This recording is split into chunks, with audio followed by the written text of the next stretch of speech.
चर्चा विनिमय केली जाते, प्रश्न उत्तर तिथे ठेवले जातात आणि त्याच्यावरती विचार विनिमय केला जातो। 3 महिने झाले झोपा काढतात, 3 महिन्यापासून धो 1-2 महिने 15 दिवसापासून पाऊस चालू आहे। गावाचे काय हाल चालू, नगर पंचायत मध्ये गेले तर कोणीच नाही, 2-3 कर्मचारी मस्त झोपा काढत खुर्चीवर पाय टेकून बसलेले असतात।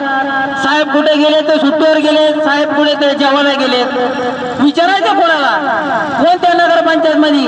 अहो मला शिव साहेबच कोणा माहित नाही, अजून आम्हाला शिव कोणा माहित नाही। शिव एक आले गेले ते म्हणले प्रॉबर नाही, सुट्टीवरच। अहो कसं हो, अहो हे नगर पंचायतची गरज काय ते तबुरीला? अहो पुण्यासारख्या ठिकाणी एक लोणी काळभोर म्हणून गाव आहे, घनसंग तालुक्यापेक्षा मोठं गाव आहे, त्या गावामध्ये अजून ग्रामपंचायत आहे। बरं मला सांगा, पुण्यासारख्या ठिकाणी आपलं तीर्थपुरी एक एरिया बी असेल का? त्या ठिकाणी जर ग्रामपंचायत आहे, मला सांगा बरं ही नगर